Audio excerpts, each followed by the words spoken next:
Conflito, instabilidade, perigo. São estas as palavras que o mundo mais frequentemente associa ao Afeganistão.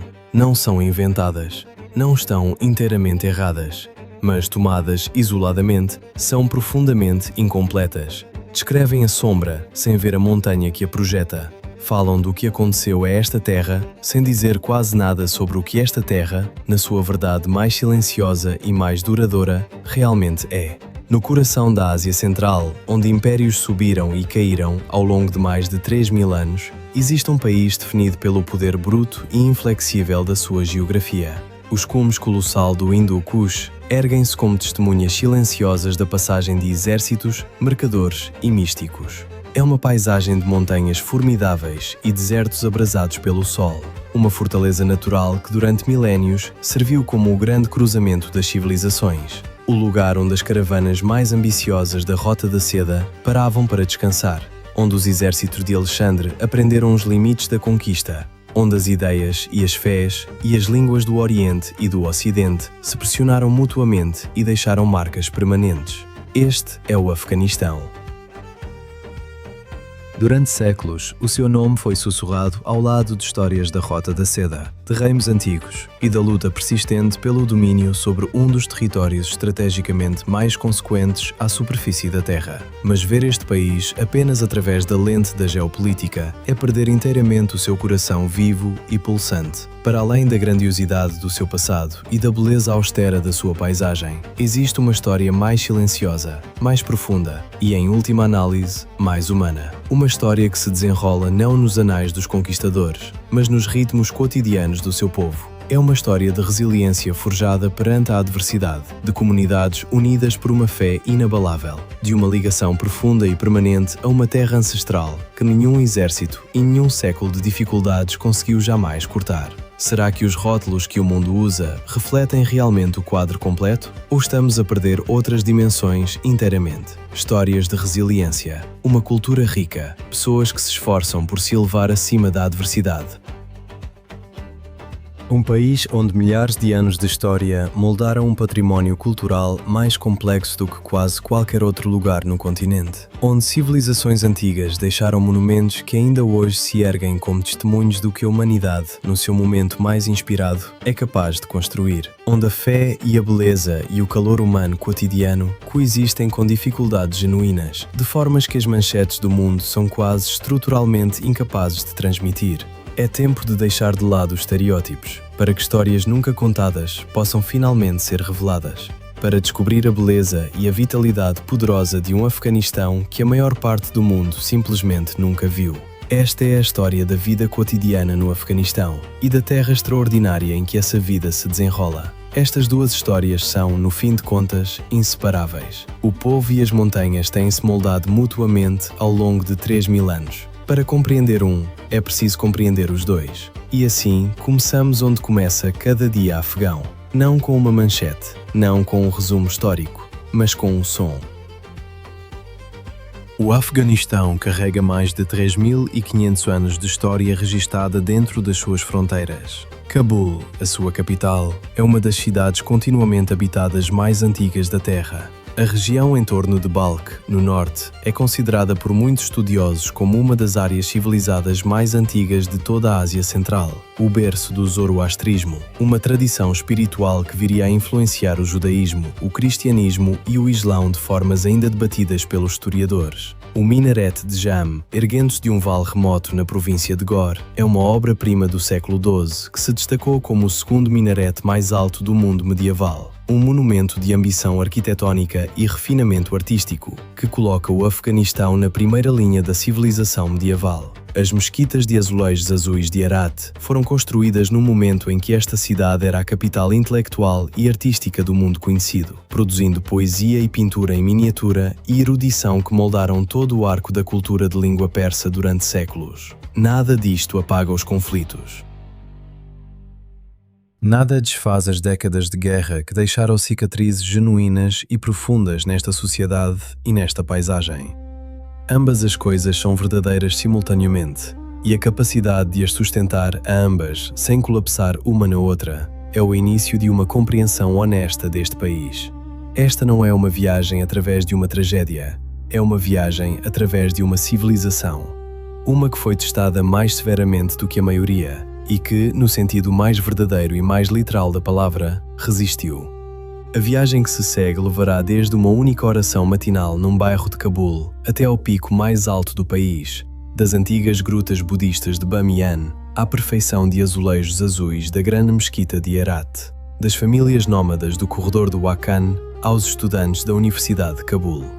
Apresentará o gênio ordinário de pessoas que construíram uma vida num dos ambientes mais desafiantes do mundo e o extraordinário património que carregam dentro da sua cultura, sem sempre reconhecerem a sua raridade.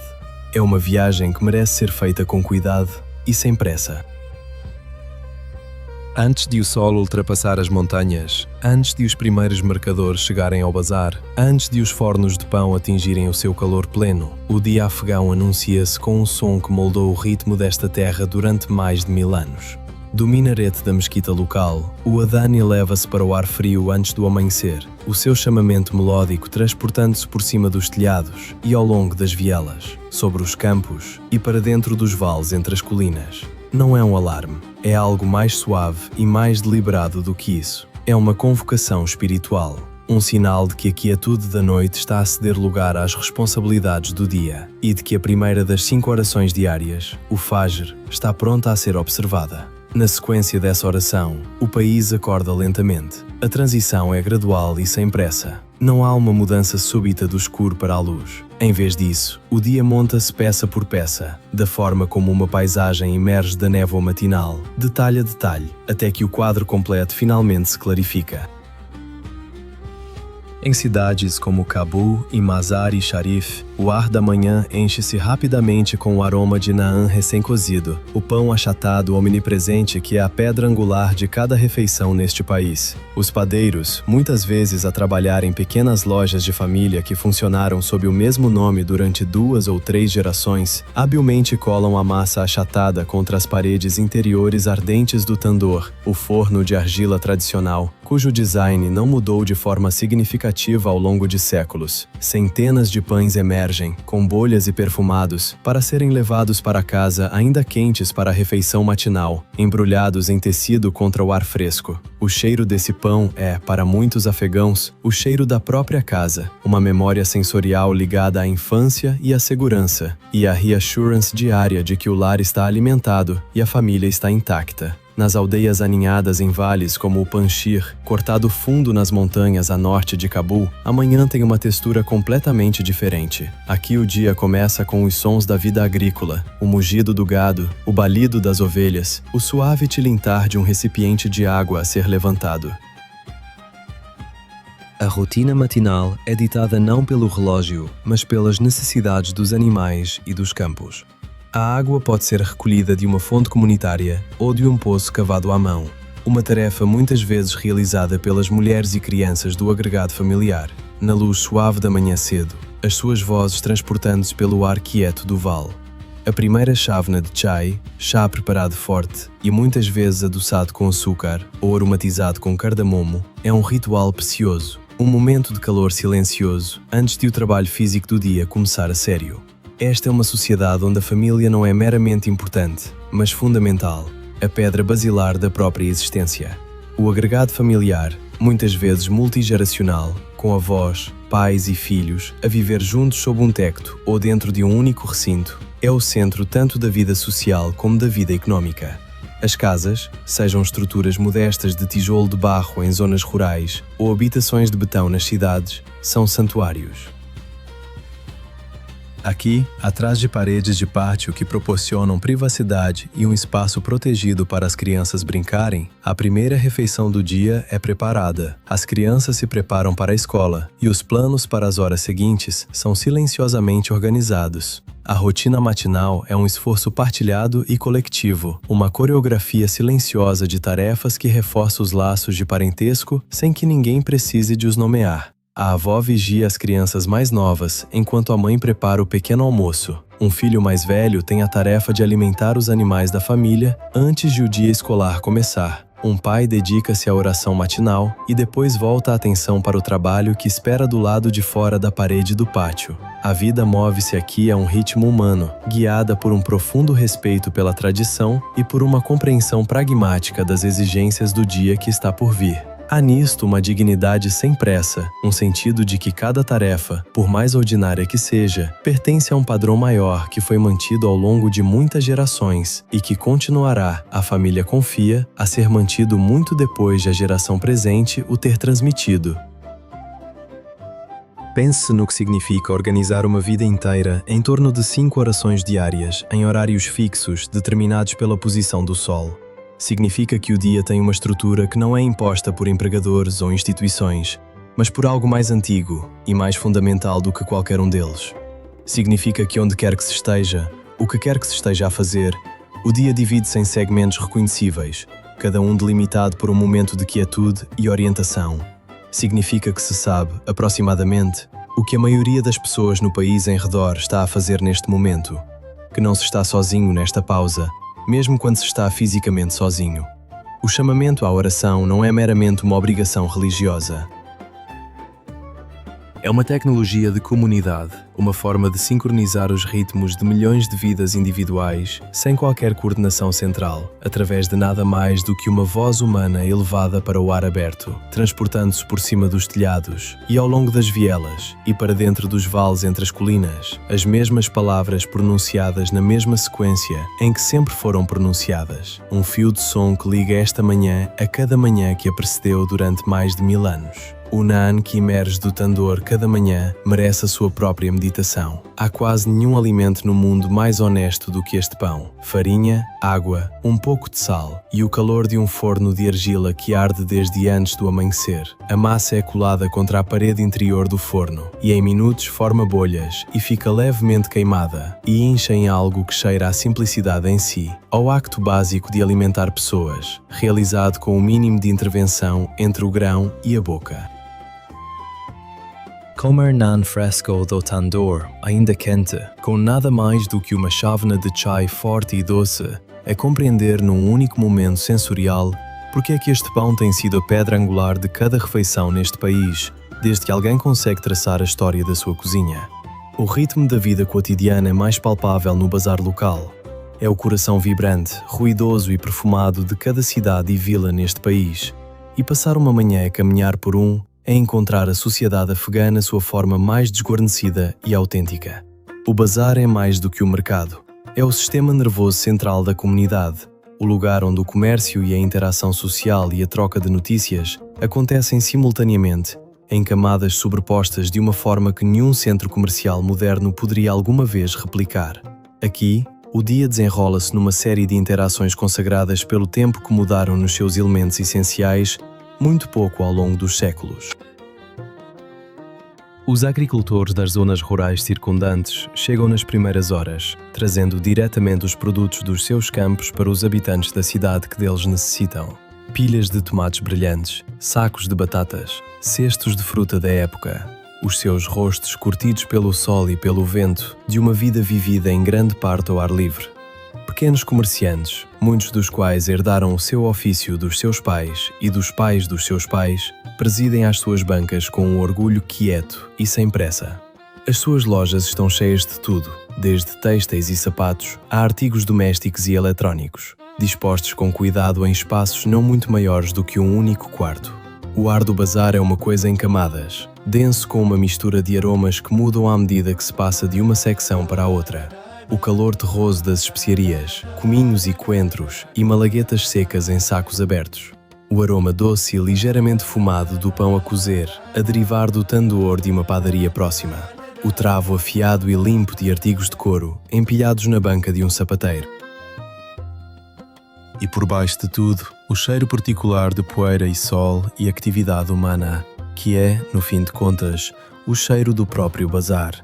Um cheiro que pertence a esta parte do mundo e a nenhuma outra. Os sons são um zumbido constante e enérgico, o toque rítmico do martelo de um ferreiro a moldar cobre numa bandeja, os apelos persuasivos dos vendedores a publicitar os seus produtos aos transeuntes, o murmúrio de inúmeras conversas acontecendo simultaneamente em Dari e Pashto e meia dúzia de outras línguas. O tilintar de chávenas de chá do Chaikana próximo, a casa de chá, onde os homens se sentam em bancos baixos e almofadas e conduzem os negócios sociais da manhã ao longo de copo após copo de chá verde ou preto. Estas casas de chá são instituições sociais vitais, lugares onde os negócios são fechados com o aperto de mão, onde as notícias de partes distantes do país são trocadas e onde as amizades que mantêm a comunidade unida são preservadas através do ato simples e repetido de partilhar chá.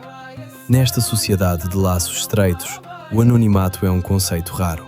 As transações são pessoais, quase sempre precedidas de perguntas sobre a família e a saúde.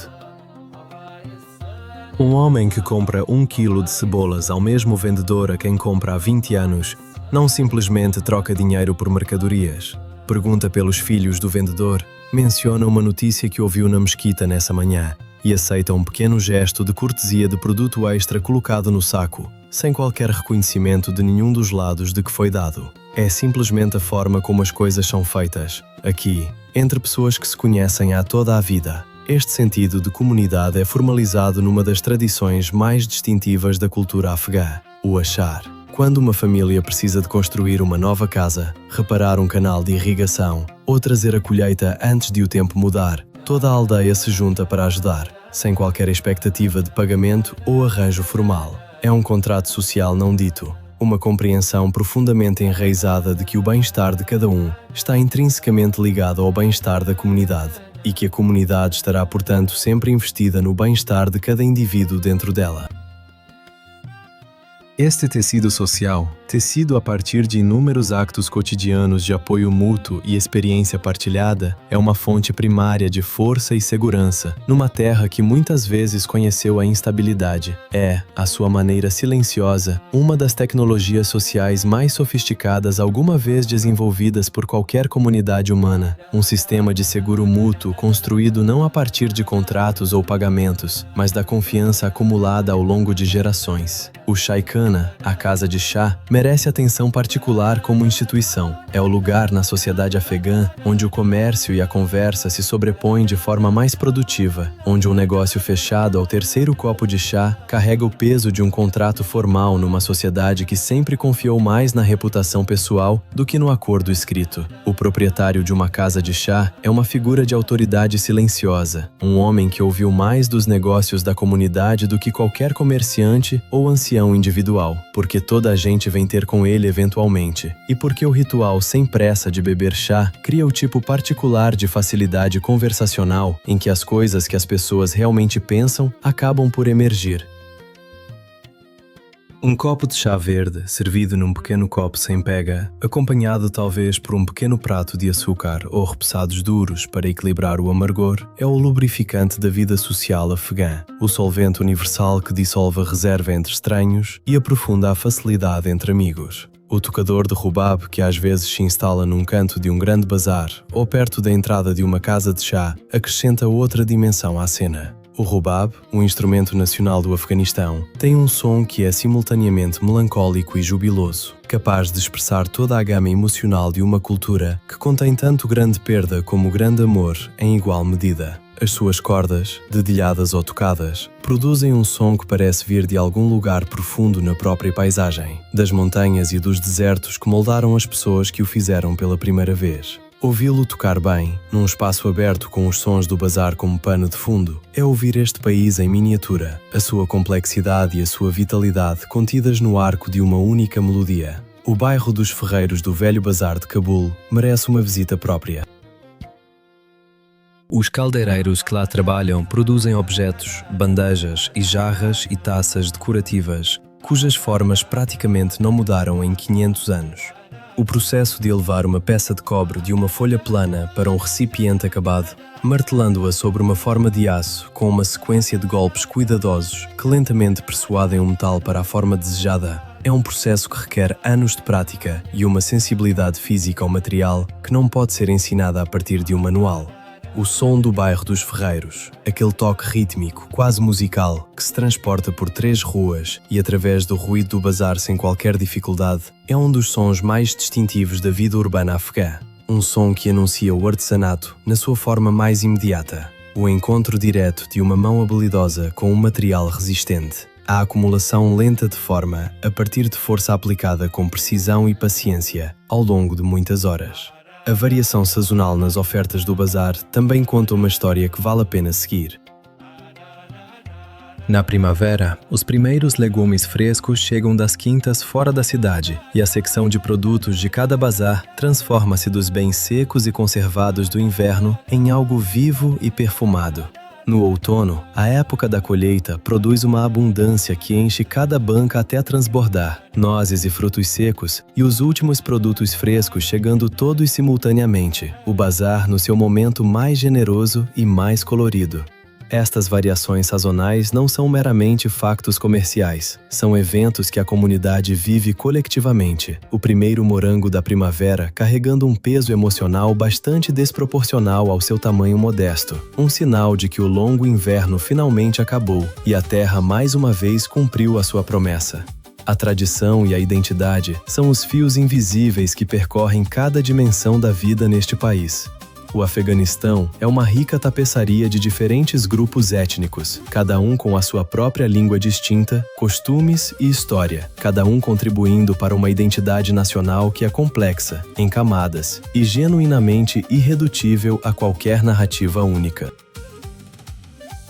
Os pastuns, tradicionalmente pastorais e concentrados no sul e no leste, têm uma forte estrutura tribal governada por um código de conduta conhecido como Pashtunwali, um sistema elaborado e antigo de honra, hospitalidade e justiça, que antecede o Estado moderno em séculos e que continua, em grande parte do país, a carregar mais autoridade imediata do que qualquer lei escrita. Os tajiques, em grande parte de língua persa e residindo no norte e no oeste, têm uma longa história de vida urbana e são frequentemente associados a cidades de grande herança cultural, entre elas Herat, cuja arte e arquitetura conheceremos melhor à medida que esta viagem continua. Os Hazaras, de ascendência centro-asiática, habitam as altas terras centrais montanhosas e carregam uma história e cultura distintas, moldadas em parte por séculos de isolamento geográfico e marginalização política. No norte, os uzbeques e os turcomanos mantêm fortes laços culturais e linguísticos com os seus homólogos do outro lado da fronteira na Ásia Central. Os seus padrões de tapetes e tradições musicais ecoando ligações que antecedem qualquer fronteira moderna. Esta diversidade é a fonte da identidade complexa e vibrante da nação. E em todos estes grupos, um conjunto de valores fundamentais fornece um quadro cultural unificador que transcende a língua e a linhagem. A fé islâmica é central para a vida da grande maioria dos afegãos, guiando a conduta moral, moldando os rituais cotidianos e marcando o ritmo do ano com as grandes festas do Eid al-Fitr e do Eid al-Adha. 99% da população segue o Islão, com a grande maioria aderindo à tradição sunita, embora existam comunidades xiitas significativas, particularmente entre o povo hazara das altas terras centrais. É uma fé que é vivida em vez de meramente observada, expressa no adhan que começa cada dia, nas orações que interrompem o comércio 5 vezes por dia e na orientação para Deus que molda a forma como este país compreende tanto a adversidade como a bênção. A hospitalidade é um dever sagrado aqui, não uma cortesia, mas uma pedra angular da cultura. O conceito de melmastia, o acolhimento de hóspedes com todos os recursos do agregado familiar, é uma profunda obrigação social que carrega o peso da lei moral. Um viajante que chega a uma aldeia, mesmo um completo estranho sem qualquer ligação prévia à comunidade, será acolhido por uma família local. Ser-lhe-á dado o melhor quarto da casa, oferecida a melhor comida que a família tem e protegido como se fosse um membro da própria família. Recusar tal hospitalidade seria um grave insulto, uma violação de algo que vai muito mais fundo do que a mera cortesia. É um valor tão profundamente enraizado na cultura que sobreviveu a cada convulsão política do último século em grande parte intacto. Um fio de calor que percorre mesmo os capítulos mais difíceis da história recente do país. O respeito pelos mais velhos é outro pilar fundamental da sociedade afegã. A sabedoria e a experiência das gerações mais velhas são genuína e profundamente valorizadas. Não como uma performance de deferência, mas como um reconhecimento sincero de que aqueles que viveram mais tempo têm algo essencial a ensinar. Quando um ancião entra numa sala, as pessoas mais jovens levantam-se. Os anciãos são servidos primeiro nas refeições. A sua opinião é procurada em todas as decisões familiares e comunitárias importantes, desde a resolução de disputas, à escolha de um parceiro de casamento, ao momento da colheita. A estrutura familiar é patriarcal, com o homem mais velho a servir como chefe do agregado familiar, mas as mulheres mais velhas, e particularmente as avós, exercem uma autoridade significativa na esfera doméstica, uma autoridade que é informal, mas raramente contestada. Esta reverência pelo passado e pelos antepassados proporciona um poderoso sentido de continuidade e pertença, ancorando os indivíduos numa linhagem longa e orgulhosa, que nenhuma quantidade de perturbação externa conseguiu inteiramente cortar. Este patrimônio exprime-se também através da arte. As palavras dos grandes poetas de língua persa, entre eles Rumi, que nasceu na cidade antiga de Balkh, no norte do atual Afeganistão, são ainda recitadas e estimadas, memorizadas por crianças em idade escolar e citadas por anciãos com igual fluência. A música tradicional, centrada em instrumentos como o rubab de cordas, cujo som carrega algo do vento sobre uma estepe aberta, preenche os espaços que a oração não ocupa.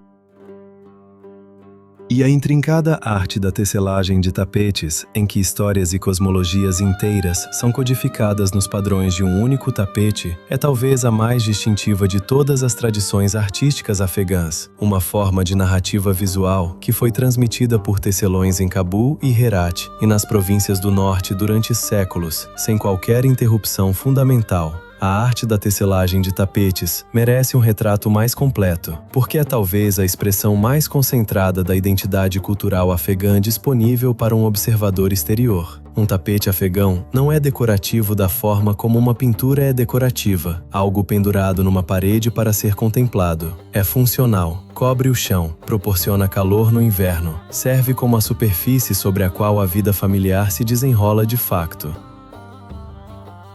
E dentro dos seus padrões, codificados numa linguagem visual específica de cada tribo e de cada região, está um registro de tudo o que os tecelões consideram importante. Os símbolos cosmológicos que invocam proteção, os padrões geométricos que identificam uma tribo tão distintamente como uma bandeira, as combinações de cores que são reconhecíveis para qualquer afegão, como pertencentes a um canto específico do país.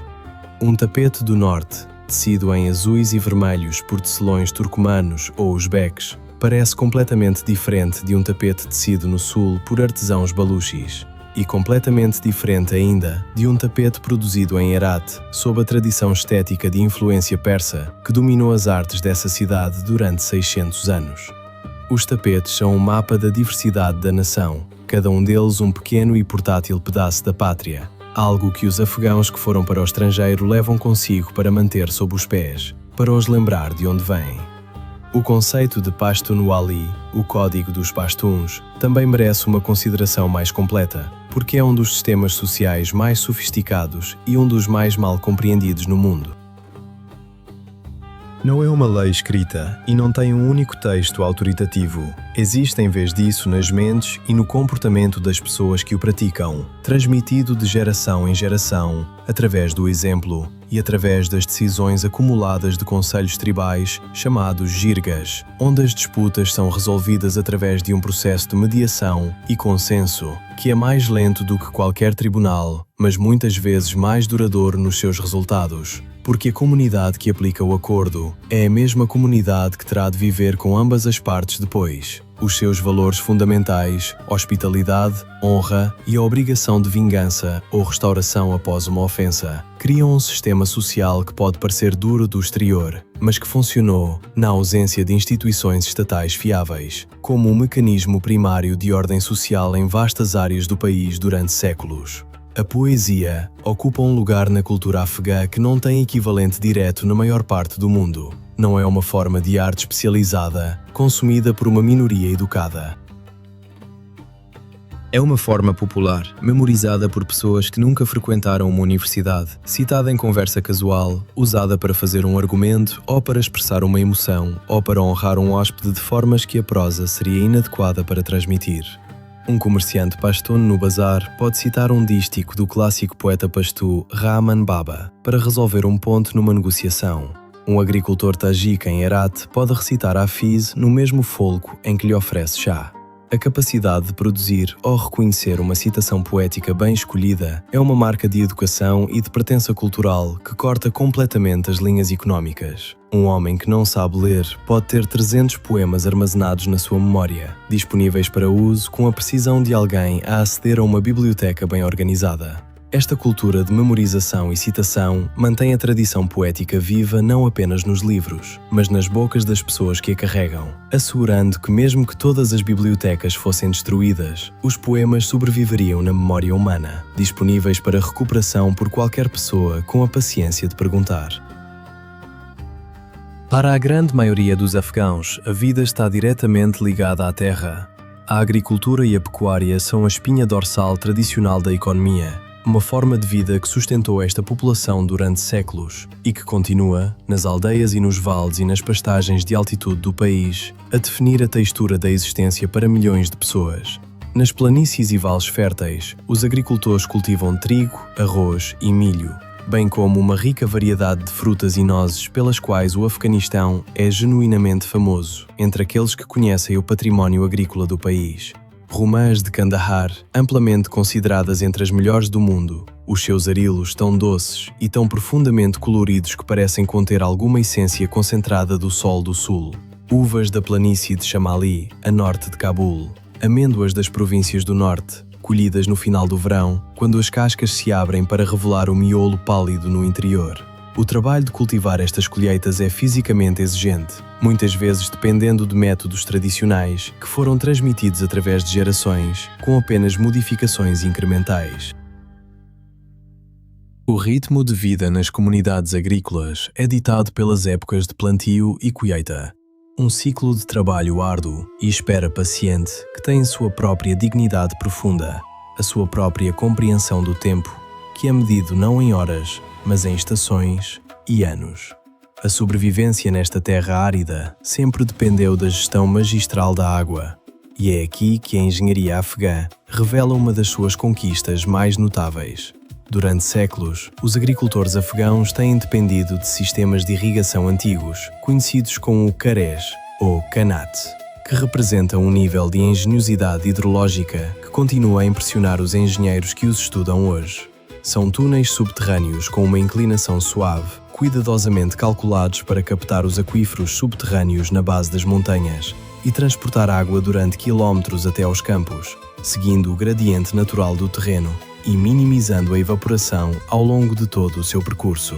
Construir um Karez requer um conhecimento íntimo da geologia de uma paisagem específica, conhecimento acumulado ao longo de gerações e transmitido de pai para filho, da mesma forma que um artesão transmite os segredos do seu ofício. Manter estes sistemas é uma responsabilidade comunitária, uma tarefa vital que une as aldeias em torno de um recurso partilhado e sublinha a interdependência essencial da vida rural afegã. Nas vastas regiões montanhosas que cobrem grande parte da área do país, o pastoralismo é uma forma de vida que opera em termos completamente diferentes. Comunidades nómadas e seminómadas como o povo Kutchi movem-se com os seus rebanhos de ovelhas e cabras, seguindo rotas de migração antigas em busca de pastagem à medida que as estações mudam, subindo para as pastagens de altitude no verão quando as neves derretem e descendo novamente para os vales à medida que o inverno se aproxima. As suas vidas são um testemunho notável de adaptação, uma forma de viver que encontrou o seu equilíbrio com um dos ambientes mais desafiantes da Terra ao longo de muitas gerações. As tendas Kutchi, os seus padrões de movimento, o seu conhecimento de fontes de água e qualidade de pastagem em vastas distâncias, tudo isso representa uma forma de inteligência ecológica acumulada ao longo de séculos, armazenada não em livros, mas em corpos e nas memórias das pessoas que a praticam. Para além da agricultura, a economia do Afeganistão é impulsionada por pequenas empresas e por um próspero sector informal, que preenche as lacunas deixadas pelo emprego formal. Nas cidades e vilas, os mercados locais estão cheios de artesãos e artífices, cujas competências representam linhagens de conhecimento tão profundas e tão cuidadosamente mantidas como qualquer tradição académica. Tecelões no norte criando tapetes intrincados, os seus padrões contando a história da sua tribo numa linguagem visual que os não iniciados não conseguem ler, mas que qualquer membro da comunidade pode interpretar. Os fabricantes de azulejos de Herat, produzindo os brilhantes azulejos de um azul profundo, que adornam as mesquitas da cidade, um artesanato cujas técnicas remontam à era timúrida. Caldeireiros em Cabul, martelando bandejas e panelas decorativas com o ritmo que enche as vielas do bairro dos Ferreiros, do amanhecer ao anoitecer. A vida económica é frequentemente um assunto de família, com todos a contribuir para o sustento do agregado familiar da forma que a sua idade e competência permitem.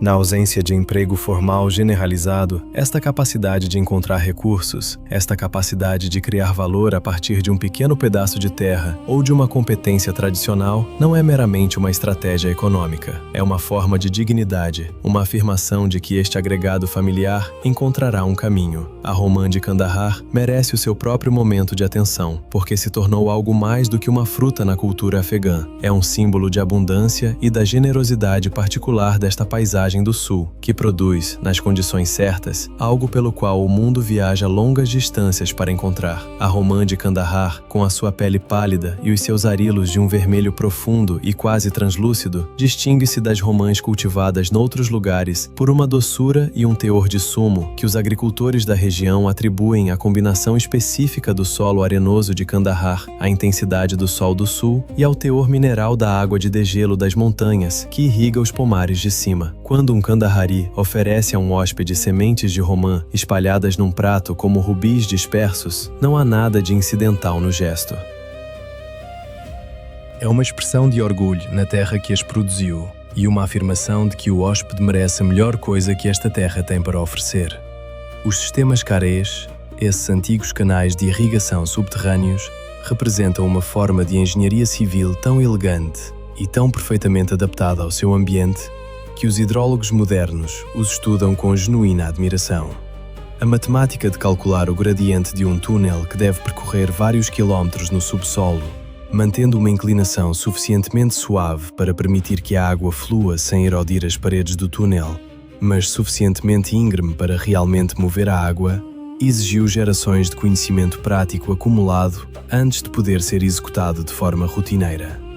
O facto de muitos sistemas carês construídos há séculos ainda estarem operacionais hoje, ainda a fornecer água a campos que de outra forma seriam deserto, é um testemunho da qualidade desse conhecimento e da continuidade das comunidades que os mantiveram. Os ritmos sazonais da agricultura afegã carregam a sua própria beleza particular, uma beleza inseparável do trabalho envolvido na sua produção. A primavera na planície de Shamali, a norte de Cabul, significa as videiras entrar em folha, numa extensão de terra que foi cultivada durante milénios. As vinhas em terraço subindo pelas encostas em padrões que mudaram muito pouco desde que o exército de Alexandre passou e notou a qualidade do vinho local. O outono em Kandahar significa a colheita das romãs, os pomares pesados de fruta no mesmo momento em que a luz muda para a qualidade dourada particular que pertence a esta estação nesta latitude. O pó das estradas da colheita captando essa luz e transformando-a em algo que não tem nome, mas que é imediatamente reconhecível para qualquer pessoa que o tenha visto. O inverno no Hindu Kush significa as passagens a fechar sob a neve, as aldeias a instalar-se na autossuficiência particular que vem de meses de isolamento fiável, o grão armazenado e a fruta seca e as provisões conservadas que foram acumuladas ao longo do verão anterior, tornando-se agora toda a base de subsistência até que a neve derreta e as passagens se abram novamente na primavera. Este é um país cuja economia ainda está, na sua estrutura mais profunda, organizada em torno da rotação das estações, de formas que as economias do mundo desenvolvido abandonaram há muito tempo. E há nessa organização uma forma de sabedoria, por mais inseparável da adversidade que seja, que merece reconhecimento. A comida afegã é um reflexo direto da terra e da sua história, substancial, profundamente saborosa e concebida acima de tudo para ser partilhada. A cozinha centra-se em torno de alguns ingredientes fundamentais e em torno do princípio de que uma refeição é uma ocasião, nunca meramente uma paragem para reabastecimento. O naan, o pão achatado cozido no tandoor de argila, está presente em cada refeição sem exceção. A sua superfície com bolhas e ligeiramente queimada pelo calor da parede do forno, o seu cheiro um dos mais reconfortantes em todo o mundo culinário. É mais do que apenas comida. Funciona como um utensílio versátil, usado para apanhar guisados e molhos e os sucos acumulados de pratos cozinhados lentamente com uma facilidade praticada que não requer qualquer talher. O arroz é o coração tanto das refeições festivas como das cotidianas. O prato nacional, o Kabuli Pulao, é um pilaf perfumado de cordeiro tenro, arroz basmati e uma dispersão de cenouras em juliana e passas. Tudo cozinhado lentamente até os sabores se fundirem em algo maior do que qualquer ingrediente individual.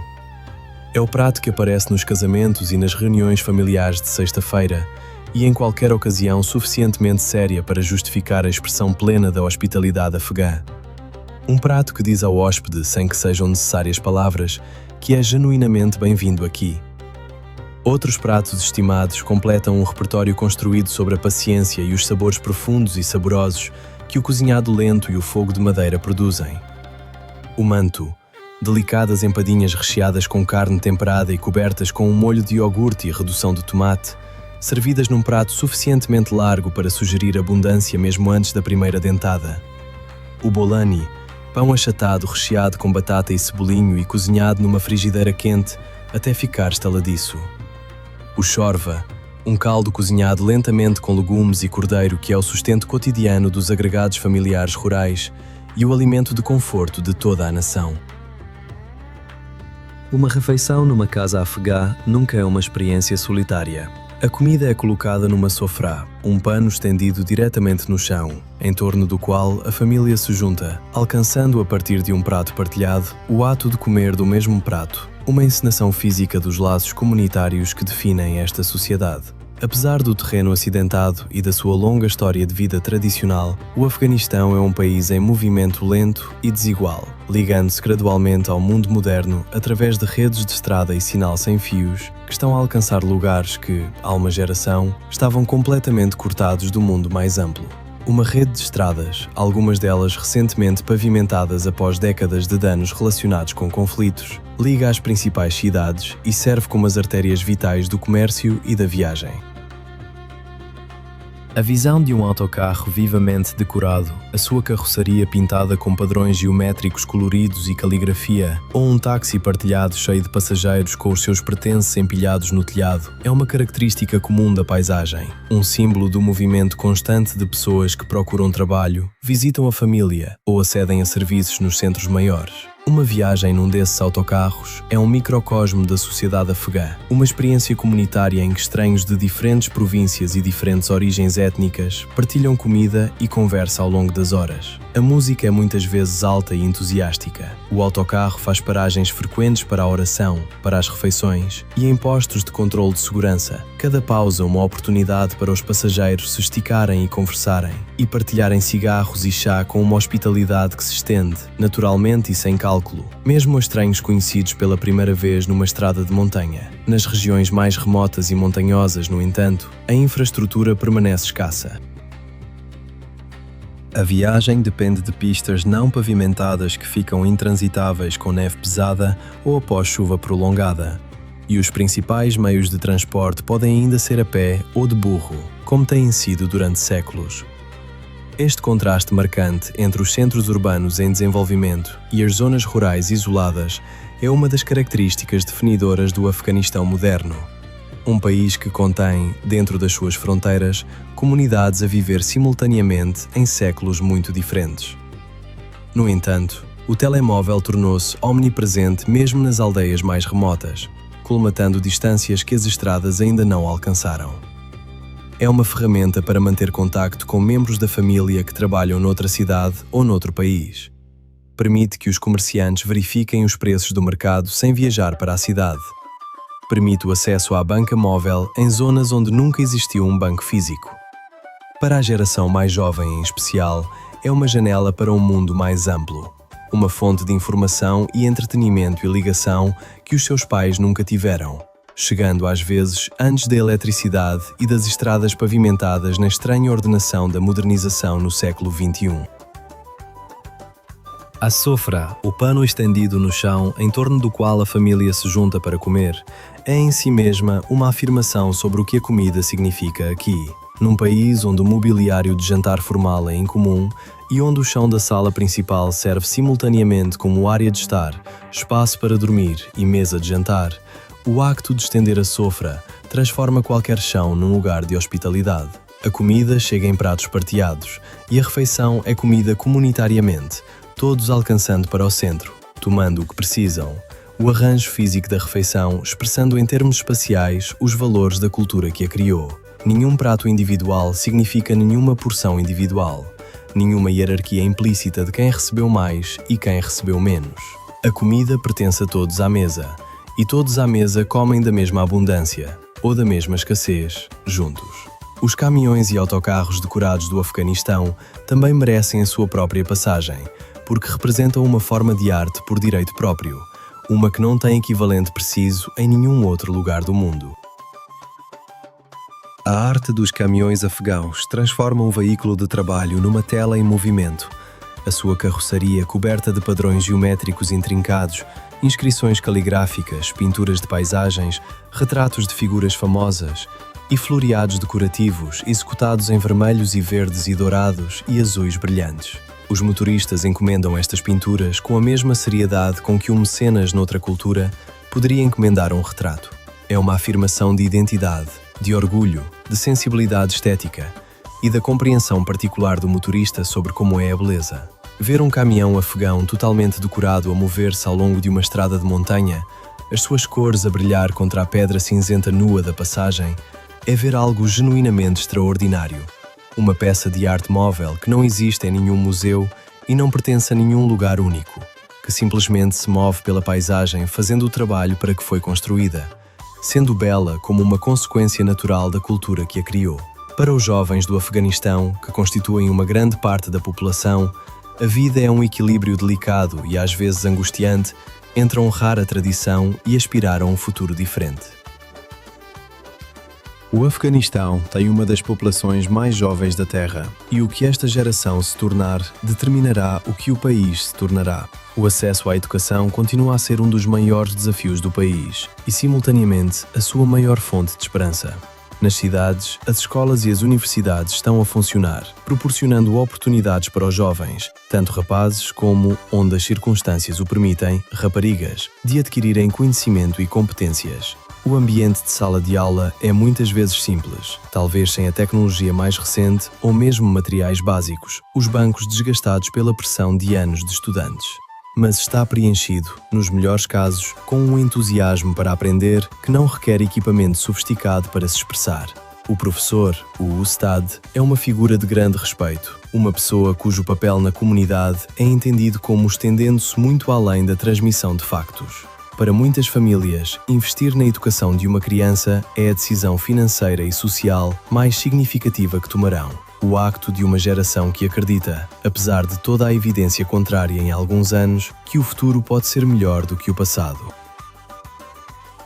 Um jovem pode estudar ciências da computação na Universidade de Cabul durante o dia e regressar cada tarde a um agregado familiar tradicional onde as principais decisões de vida, incluindo a escolha de um futuro cônjuge, são tomadas através de um processo familiar que deixa menos espaço para a preferência individual do que uma educação ocidental moderna poderia sugerir ser apropriado.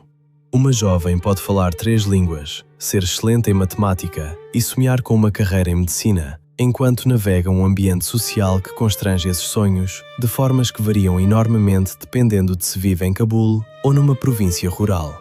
Estes jovens vivem com um pé no século XXI e outro num mundo de tradição antiga, e a sua negociação diária entre essas duas realidades requer uma forma de inteligência e adaptabilidade que nem sempre é visível para os observadores externos.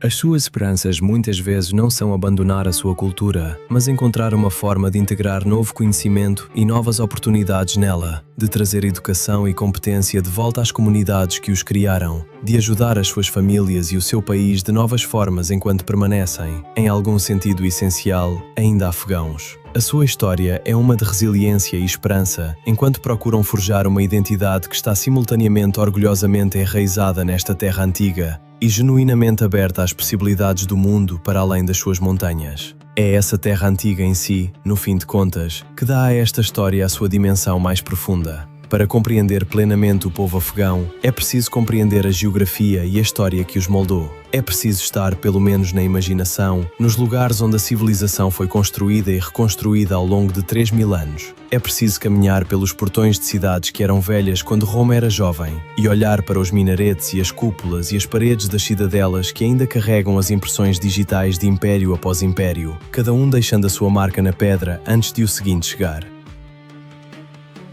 E assim a nossa viagem vira-se agora para o exterior.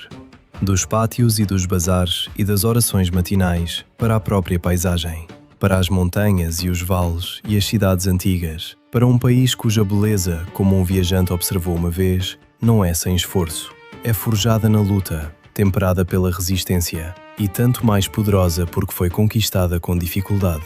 Começamos na cidade no centro do país, uma cidade que carrega mais de 3.500 anos de história, dentro das suas ruas lotadas e agitadas. Um cruzamento que uma vez pulsou no coração da Rota Vaceda, onde a elegância persa e a dureza centro-asiática e as influências do subcontinente indiano convergiram numa única tapeçaria intrincada.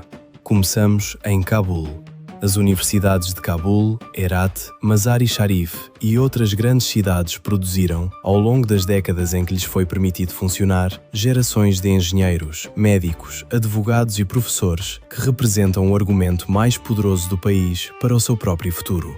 O calibre da educação matemática e científica nas universidades afegãs surpreendeu observadores externos que chegaram com expectativas mais baixas. A vontade dos jovens afegãos de prosseguir a educação em condições genuinamente difíceis, de viajar longas distâncias, de navegar riscos de segurança, de estudar em edifícios que podem não ter eletricidade fiável, é uma forma de coragem que recebe quase nenhum reconhecimento na conversa global sobre este país. Cada estudante que faz um exame numa sala de aula que não tem aquecimento no inverno e eletricidade fiável no verão, está a fazer uma afirmação sobre o tipo de futuro que acredita ser possível e sobre a sua própria determinação de o concretizar independentemente do que o momento presente possa sugerir sobre a probabilidade do seu sucesso. A mesma determinação mostra-se na diáspora afegã, nos médicos e engenheiros e académicos e empresários que carregam a sua identidade afegã pelo mundo, mantendo ligações ao país através de remessas e visitas de regresso, e a saudade específica e intensa que parece ser uma característica dos imigrantes afegãos em todo o lado. A comunidade afegã em qualquer cidade importante, de Toronto a Hamburgo a Sydney, tende a ser coesa, mutuamente solidária e profundamente orientada para a pátria que deixaram. A hospitalidade que define a vida no Afeganistão não fica na fronteira. Viaja com as pessoas que a incorporam e reaparece reconhecivelmente em casas afegãs em todos os continentes. Cabul carrega mais de 3.500 anos de história. É hoje o maior centro económico e político do Afeganistão e contém dentro dos seus limites uma densidade de camadas históricas que poucas cidades em qualquer parte da Terra conseguem igualar. A arte dos tapetes tecidos à mão de Cabul e Herat é mais do que um comércio aqui. É uma memória de gerações. Cada padrão, um registro visual de identidade tribal e tradição estética acumulada ao longo de séculos. Os ourives esculpem filigrana delicada nas vielas da cidade velha, enquanto artesãos polam lápis lazuli e azul profundo, extraído das montanhas da província de Badakhshan, em joias que brilham com uma cor que parece pertencer ao próprio Hindu Kush, ao azul particular do céu afegão em altitude. No meio da paisagem urbana densa e veloz de Cabul, o Jardim de Babur ergue-se como um momento raro e deliberadamente cultivado de calma.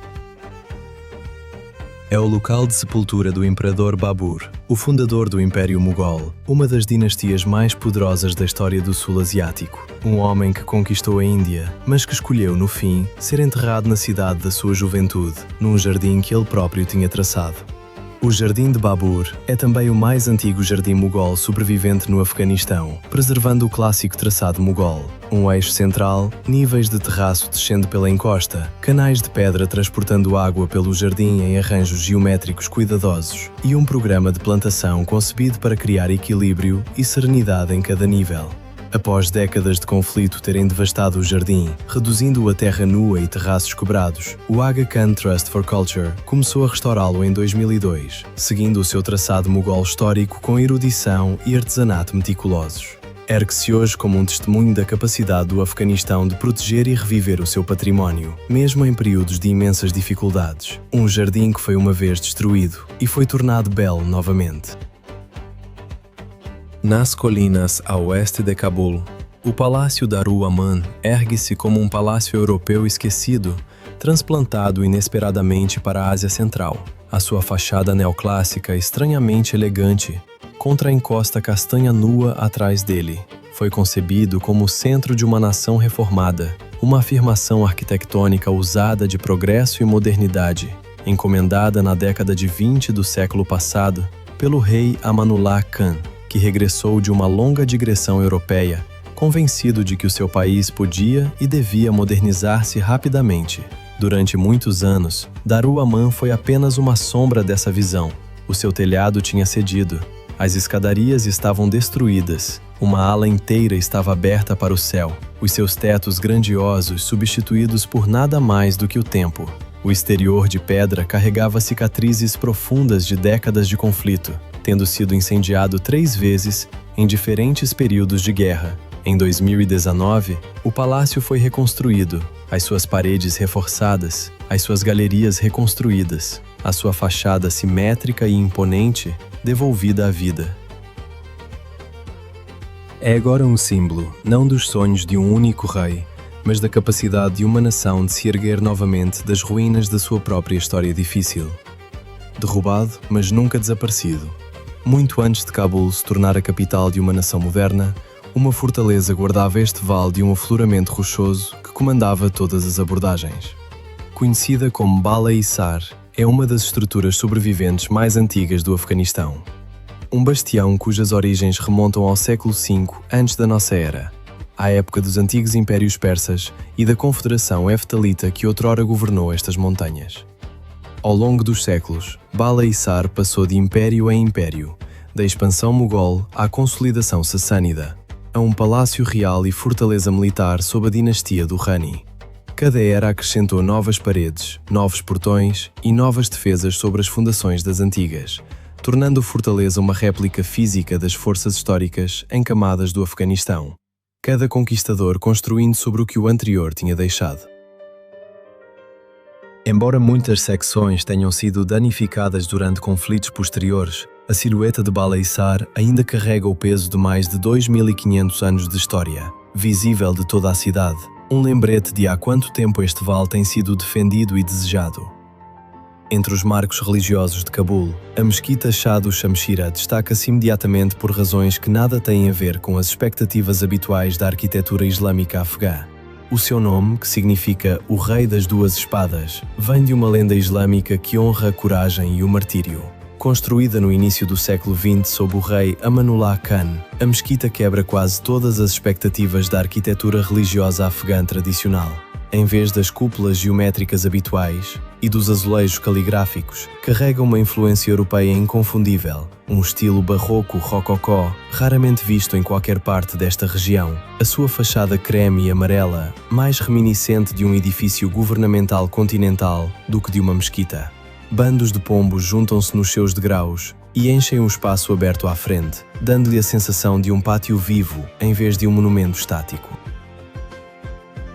Hoje, Shah do Shamshira é um dos marcos religiosos mais distintivos de Cabul, um símbolo de uma era modernizante breve, mas ambiciosa, preservada na arquitetura. Não longe da mesquita, o santuário de Saki ergue-se silenciosamente no meio da agitação da vida citadina, um testemunho vivo de séculos de devoção e do espírito resiliente da cidade. Reverenciado tanto pelos locais como pelos peregrinos, é dedicado a Hazrat Ali, uma figura de profundo significado na tradição islâmica. As cúpulas turquesa do santuário e os seus intrincados azulejos brilham sob o sol afegão, um contraste visual silencioso com as ruas circundantes. No interior, o ar carrega orações sussurradas e o ritmo suave do ritual, um coração pulsante de fé que sobreviveu a guerras e convulsões sem interrupção. Cada arco esculpido, cada motivo pintado, conta histórias de gerações que procuraram consolo e esperança entre estas paredes. Na orla de Cabul, nas encostas verdes da montanha do distrito de Pagman, ergue-se Tak-i Zafar, um arco do triunfo de estilo europeu que surge inesperadamente da paisagem afegã. Foi encomendado pelo rei Amanullah Khan após o seu regresso de uma longa digressão pela Europa, inspirado pelo Arco do Triunfo em Paris, concebido como símbolo de um Afeganistão a entrar confiante numa nova era. Durante os conflitos das décadas de 80 e 90 do século passado, o arco foi gravemente danificado.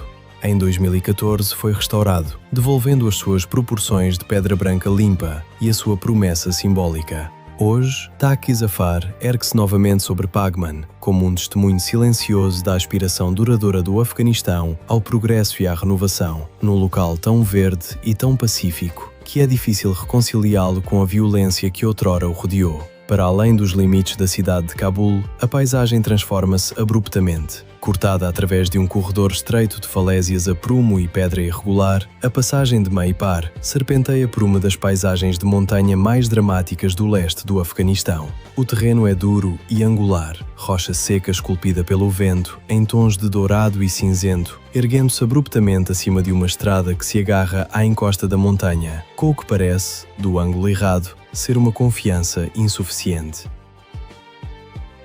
Este troço da estrada Cabul-Jalalabad é há muito conhecido como uma das estradas mais perigosas do mundo. Um lugar onde descidas íngremes, curvas cegas e declives súbitos testam os nervos de qualquer condutor, e onde o rio Kabul serpenteia muito abaixo numa fita de turquesa que corta a pedra como uma lâmina de água.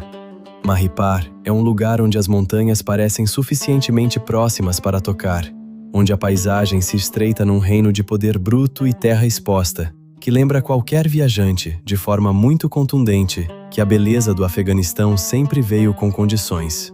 O lápis lazuli que os artesãos de Cabul polam em joias merece um momento de consideração próprio, porque liga esta cidade e este país a uma história de intercâmbio mais antiga do que quase qualquer outra.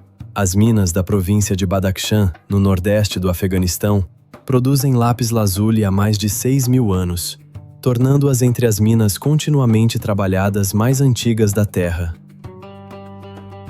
O azul profundo distintivo do lápis, com as suas veias ocasionais de calcite branca e fragmentos de pirite dourada, é uma das cores mais reconhecíveis na história da arte ocidental. É o azul do manto da Virgem Maria, em milhares de pinturas do Renascimento europeu. O ultramarino, o pigmento derivado do lápis lazuli moído, que era mais caro do que o ouro no auge do seu uso, que pintores como Vermeer usavam com parcimónia e com plena consciência do seu custo. Esse azul viajou ao longo da Rota da Seda, destas montanhas afegãs, até às oficinas de Florença e Antuérpia e Amsterdão. O artesão em Cabul, que pola hoje um pedaço de lápis numa pendente, está a trabalhar com a mesma pedra, da mesma fonte, que ligou este país à civilização da Europa medieval e renascentista, através de uma distância de vários milhares de quilómetros e vários séculos de comércio.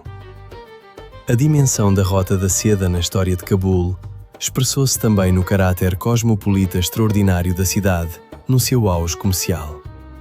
Mercadores da China e da Índia e da Pérsia e do Império Otomano e da Estepe Russa passavam todos por aqui, deixando os seus bens e às vezes os seus descendentes nos bairros da cidade. O legado genético e cultural dessa diversidade comercial ainda é visível na variedade de rostos e na variedade de línguas que as ruas de Cabul continham, mesmo antes do período de conflito mais recente ter trazido uma vaga adicional de migração interna de todo o país. Cabul é, no seu núcleo, uma cidade produzida pelo encontro de estradas, e tudo nela, a sua comida, as suas línguas, a sua arquitetura, a sua sensibilidade estética, reflete essa origem no movimento e no encontro. A oeste de Cabul e do desfiladeiro do rio Cabul, as montanhas abrem-se para um mundo completamente diferente. Estamos a entrar nas altas terras centrais, uma terra cujo nome é um sussurro de impérios caídos, onde os segredos permanecem enterrados sob o solo e onde a própria paisagem carrega o peso de civilizações que a maior parte do mundo esqueceu inteiramente. Este é o Hazarajat, a pátria tradicional do povo Hazara, um dos maiores grupos étnicos do Afeganistão. Os Hazaras carregam uma herança distinta. Os seus traços refletem uma forte ascendência centro-asiática e mongólica, ecos do Império Mongol e das tribos nómadas anteriores que outrora atravessaram estes altos planaltos. A sua língua, a sua cultura e as suas tradições formam um mundo próprio, preservado pela geografia do isolamento tanto quanto pela força da sua própria identidade. A maioria dos Hazaras segue o Islão xiita, uma identidade religiosa que os distingue da população maioritária sunita em grande parte do resto do Afeganistão e que, em vários momentos da história deste país, os tornou alvo de perseguição grave.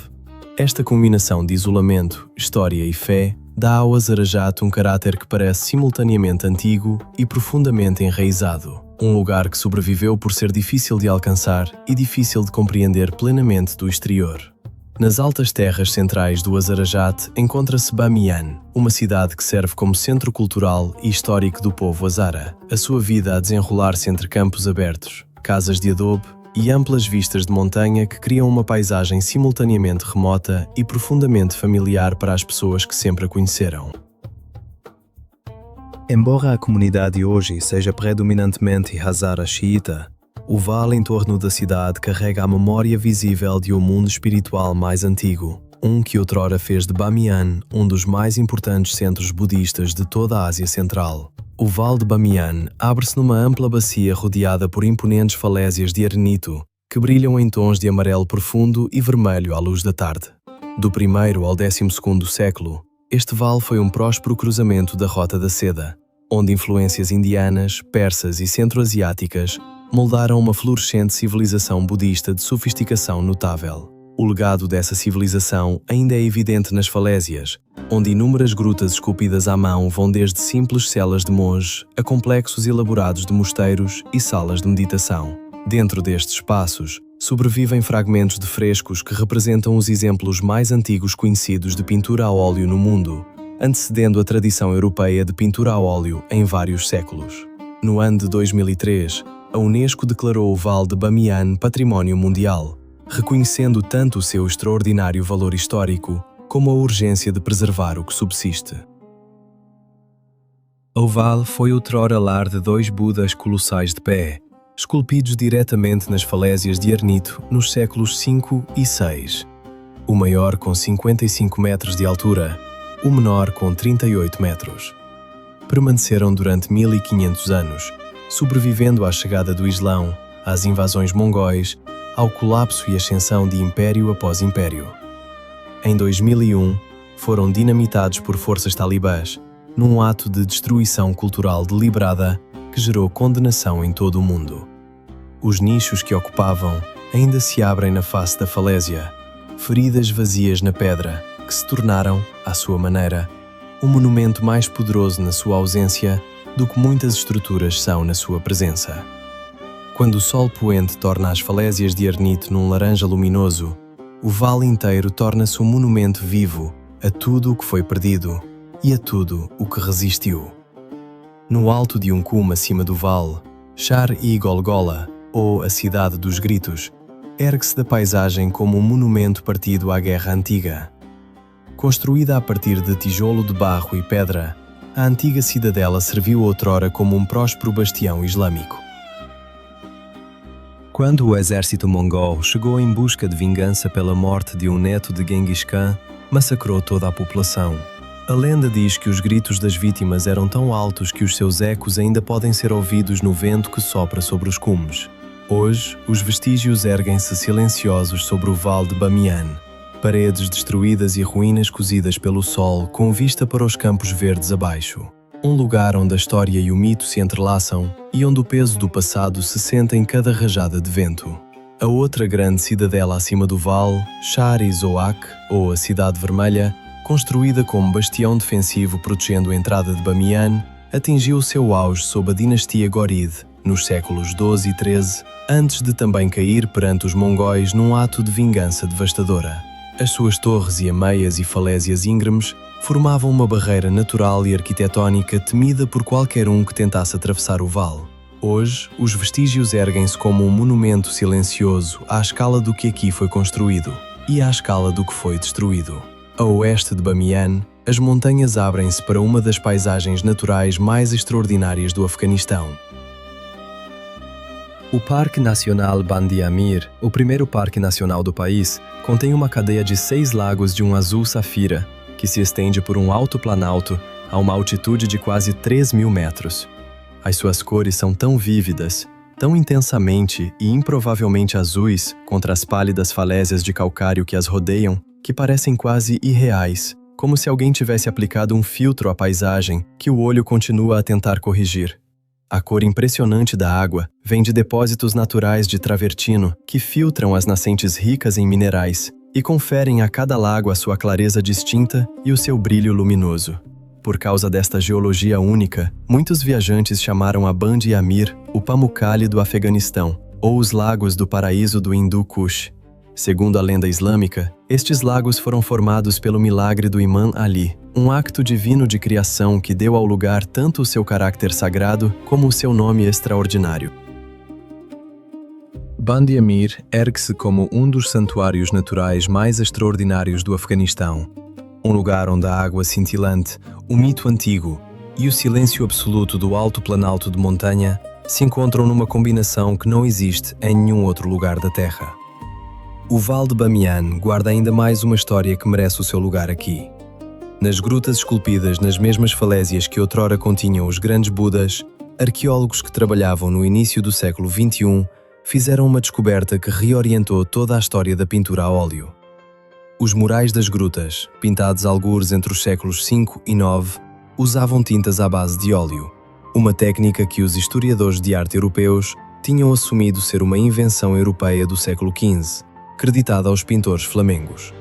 Os murais de Bamiyan antecedem essa invenção em vários séculos, sugerindo que a pintura a óleo teve origem aqui, no coração da Ásia Central, e viajou para o Ocidente ao longo das mesmas rotas da Rota da Seda, que transportavam seda e especiarias e ideias em todas as direções.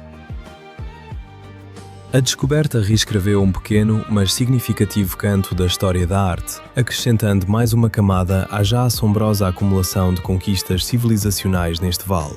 Um vale que conseguiu, em alguns quilómetros quadrados de bacia de montanha, ser o local de algumas das maiores esculturas figurativas do mundo antigo, as primeiras pinturas a óleo e um complexo monástico budista de grande importância, tudo simultaneamente, ao longo dos séculos da maior atividade da Rota da Seda.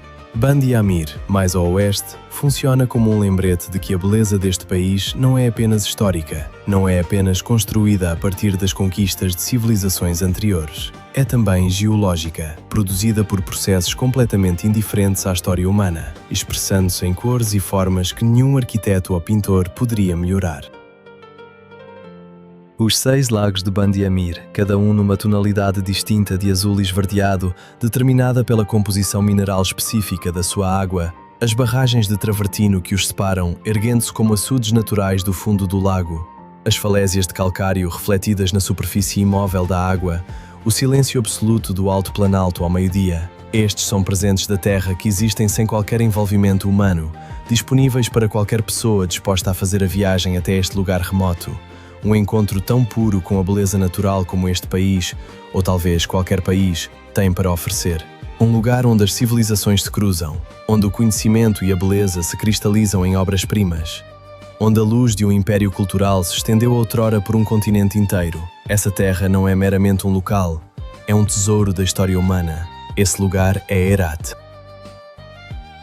Com mais de 2.500 anos de herança, Herat foi moldada por alguns dos impérios mais influentes do mundo antigo e medieval: os Aquemênidas, Alexandre o Grande, os Seleucidas, os Sassânidas e, mais tarde, os Gaznavidas e os Gúridas, cada um deixando a sua marca distinta na arquitetura da cidade e no seu caráter cultural, antes de ceder lugar ao seguinte. Herat atingiu o seu maior esplendor sob o Império Timúrida nos séculos XIV e XV, quando Timur e o seu filho Shahrukh a transformaram no coração artístico e intelectual da Ásia Central, um centro de poesia e arquitetura e pintura em miniatura e erudição que rivalizava com as maiores cidades do mundo medieval. Entre as cidades afegãs, Herat reflete o caráter persa mais forte, a sua língua, a sua literatura, os seus azulejos, os seus jardins e a sua sensibilidade arquitetônica ecoam o mundo da Grande Pérsia, conferindo à cidade uma identidade que é simultaneamente profundamente afegã e inconfundivelmente persa no espírito, um caráter duplo que manteve através de cada mudança subsequente de governante. Se Herat é o coração de uma civilização, então a cidadela de Herat Herat é a sua alma inabalável.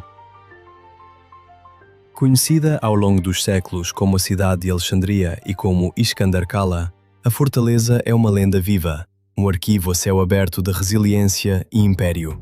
Dominando a cidade velha, a cidadela ergue-se como uma das fortalezas mais duradouras do Afeganistão, as suas fundações remontando aos primeiros capítulos da história da região.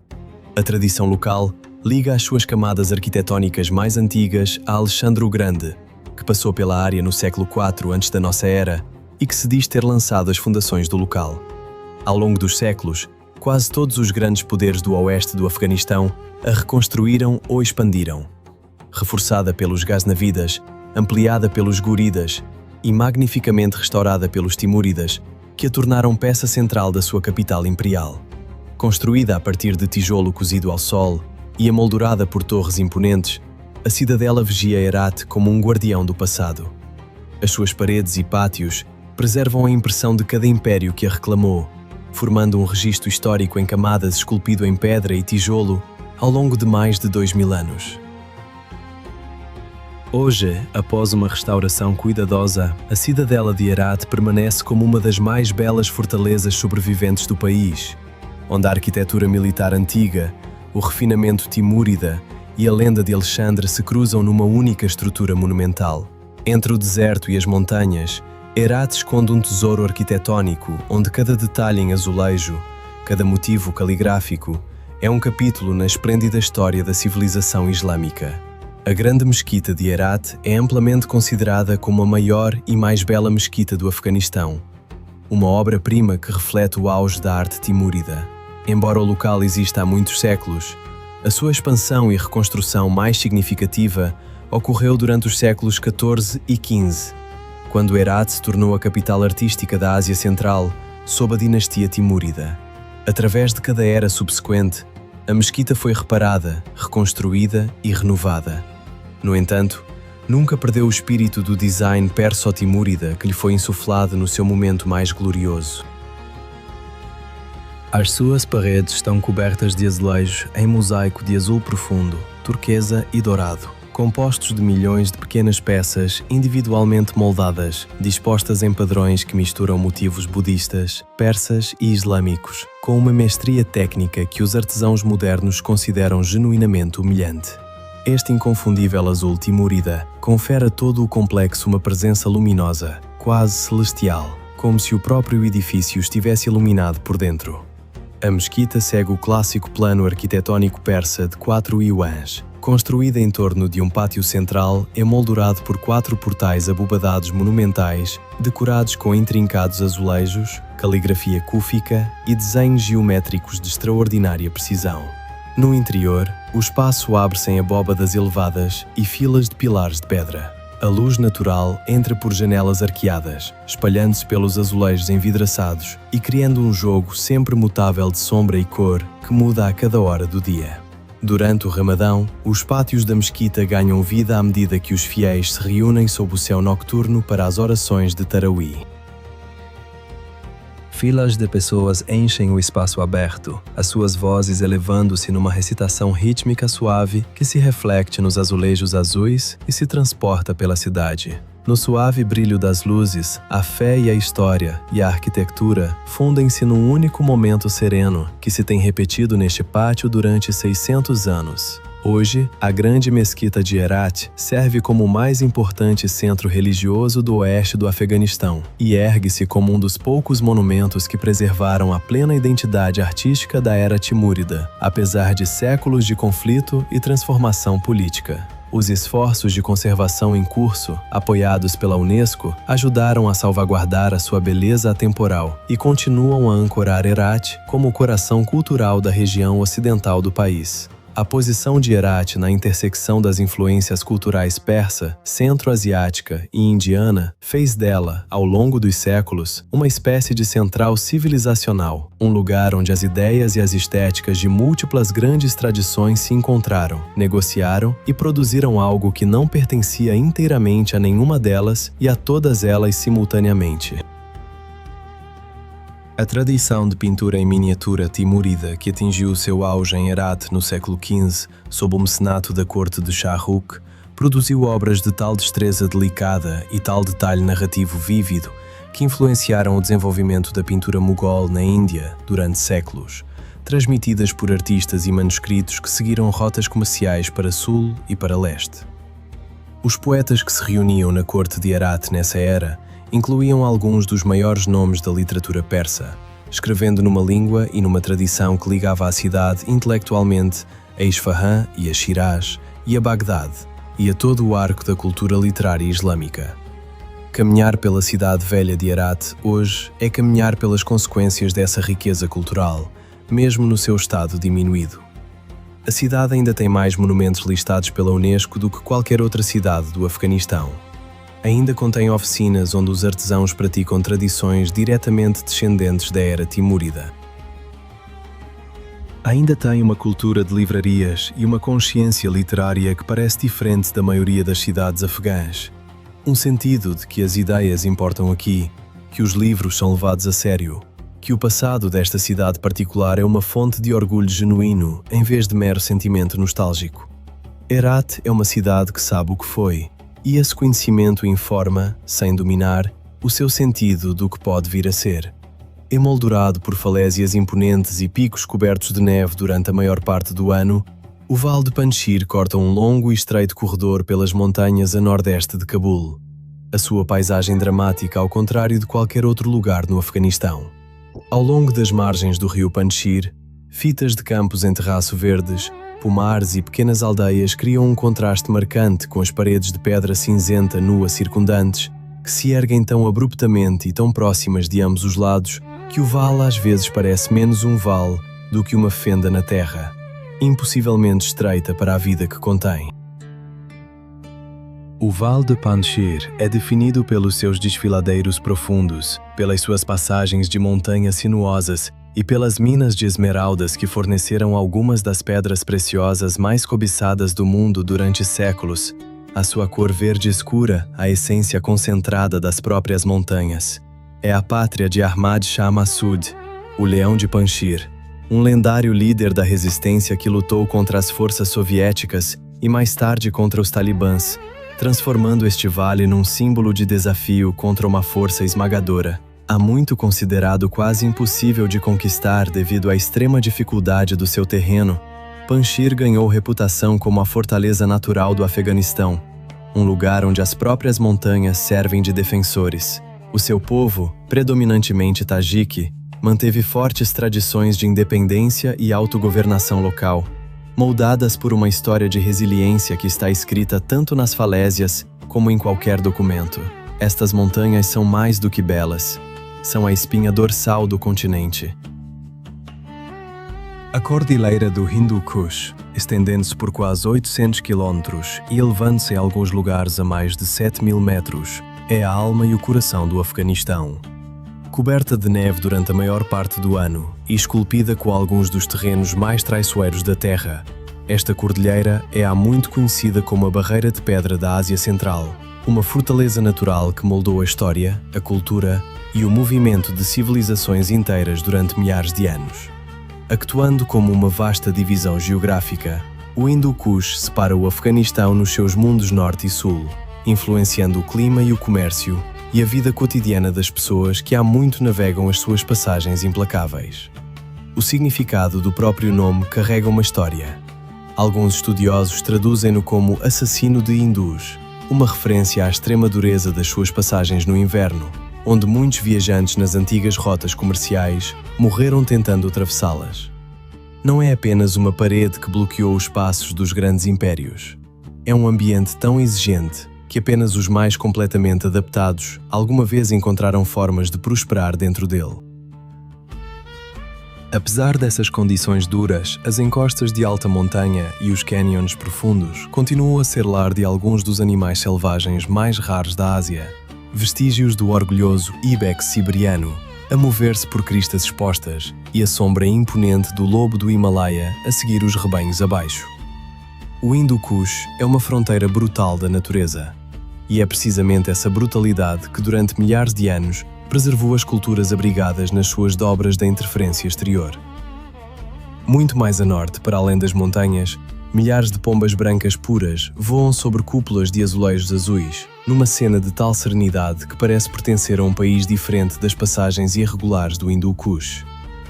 Este é Mazar-i-Sharif, o coração espiritual do norte do Afeganistão. Mazar-i-Sharif ergue-se como a principal cidade do norte do Afeganistão, um vital centro económico e comercial posicionado ao longo das rotas comerciais que ligam o Afeganistão ao Uzbequistão e ao Tajiquistão. Embora mais jovem do que a cidade antiga de Balkh nas proximidades, carrega um legado moldado ao longo de muitos séculos e é conhecida hoje por um sentido incomum de calma, por uma arquitetura limpa e por ruas largas e ordenadas que lhe conferem um carácter ao contrário da maioria das cidades afegãs. No centro dessa serenidade ergue-se o maior símbolo da cidade, a Mesquita Azul, conhecida corretamente como o Santuário de Hazrat Ali. Reverenciada em toda a região, está ligada à figura do Imam Ali ibn Abi Talib, o quarto sucessor do profeta Muhammad, e uma presença sagrada tanto nas tradições xiita como sufi. A própria estrutura é um brilhante exemplo de arquitetura timúrida, a sua superfície totalmente adornada com azulejos envidraçados de azul profundo, caligrafia persa e trabalho em mosaico cintilante coroado por uma cúpula turquesa radiante que mistura estéticas persas e centro-asiáticas em algo que parece pairar sobre a planície em vez de repousar sobre ela. Em redor do santuário, estende-se um vasto pátio ladeado por jardins e caminhos de pedra, lar de centenas de pombas brancas, que são estimadas e protegidas pela comunidade como símbolos de bênção. Vistas como pássaros sagrados, que nunca devem ser prejudicados, enchem o ar do pátio com movimento suave e constante, pousando em mãos estendidas, instalando-se ao longo das saliências dos azulejos azuis, erguendo-se e circulando contra o céu. Cada primavera, Mazar-i-Sharif torna-se o coração pulsante da celebração de Nowruz do Afeganistão. Dezenas de milhares de pessoas reúnem-se no santuário para testemunhar o içar da sagrada bandeira Janda, um ritual ligado ao Imam Ali e acreditado revelar as fortunas do ano que vem. À medida que a bandeira sobe, o pátio enche-se com o perfume das flores da primavera e o som da oração, fé e esperança e tradição, fundindo-se num momento que se tem repetido aqui, ano após ano, durante gerações. Escondida sob espessas camadas de tempo e poeira, a cidade antiga de Balkh, localizada a uma curta distância a oeste de Mazar-i-Sharif, é um dos assentamentos continuamente habitados mais antigos da Terra. Frequentemente aclamada como a mãe das cidades, Balkh foi o berço do zoroastrismo, dando origem a uma das mais antigas tradições espirituais da humanidade. E foi aqui, ou nas proximidades, que o grande poeta Rumi nasceu em 1207. Há séculos, as suas ruas movimentadas e os seus caravanserais formavam um próspero centro comercial que ligava os territórios persas com as vastas extensões da Ásia Central. Caminhar entre os vestígios das suas paredes e portões, hoje é quase ouvir o zumbido acumulado dos séculos que lhe valeram o seu título. É um lugar onde o simples peso do tempo se torna quase fisicamente palpável. Um lugar que parece antigo, no sentido mais profundo possível dessa palavra. As pombas brancas de Mazar-i-Sharif carregam um significado que vai além da sua beleza. São, segundo a crença local, almas dos justos, presentes no santuário como uma forma de bênção perpétua. Ninguém as prejudica, ninguém as afasta. Movem-se pelo pátio da Mesquita Azul como se fossem suas proprietárias, o que num sentido significativo são a sua presença sancionada por séculos de tradição religiosa e pela decisão coletiva da comunidade de honrar essa tradição desta forma específica e visível. A relação entre a cidade e as suas pombas é um dos exemplos mais graciosos da forma como a fé molda a vida cotidiana no Afeganistão. Não através da proibição ou da compulsão, mas através de uma cultura de cuidado, expressa no pequeno ato de alimentar e proteger pássaros que nenhuma autoridade declarou sagrados, mas que todos, por longo acordo, tratam como se o fossem. A cidade de Balkh, nas proximidades, tem uma ressonância particular para qualquer pessoa que alguma vez tenha lido poesia persa, porque é o local de nascimento de Jalal al-Din Rumi, cujos poemas foram traduzidos para mais línguas do que qualquer outro poeta da história, e que permanece, séculos após a sua morte, o poeta mais vendido nos Estados Unidos. Rumi nasceu em Balkh em 1207 e partiu com a sua família ainda jovem, acabando por se instalar em Konya, no atual território da Turquia, onde passou a maior parte da sua vida e produziu as obras pelas quais é recordado. Mas Balkh foi o começo, a primeira paisagem, a primeira língua, a primeira formação da sensibilidade que acabaria por produzir o Masnavi e o Divan-i Shams e Tabrizi. Estar em Balkh e saber que esta cidade antiga e coberta de poeira é onde essa voz ouviu o mundo pela primeira vez, é sentir a vertigem particular de encontrar um lugar onde uma ideia de enorme consequência teve o seu começo nas mais ordinárias das circunstâncias. Uma família, uma cidade, uma criança a ser formada por uma paisagem. Escondido nas profundezas das montanhas da província de Ghor, acessível apenas por horas de viagem por estrada difícil, ergue-se um dos monumentos mais extraordinários e menos visitados do Afeganistão. O minarete de Jam foi construído por volta do ano 1190, durante o auge do Império Ghoride, e outrora classificou-se como o segundo minarete mais alto do mundo medieval, superado apenas pelo Qutb Minar em Delhi. Erguendo-se aproximadamente 65 metros do fundo do Vale Estreito, a torre é construída inteiramente a partir de tijolo cozido, toda a sua superfície envolvida em caligrafia cúfica, padrões geométricos e versos do Alcorão que sobem em espiral, como um manuscrito esculpido de extraordinária ambição.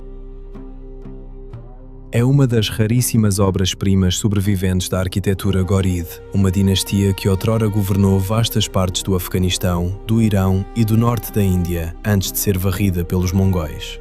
Reconhecendo a sua importância histórica e arquitetónica, a Unesco declarou o minarete de Jam Património Mundial.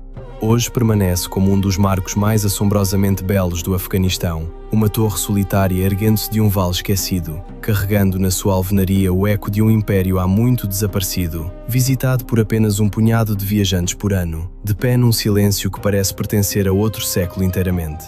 Ghazni, nas altas terras centro-orientais, foi outrora o coração de um império cuja influência se estendia do Irão ao Afeganistão, ao Paquistão e ao norte da Índia.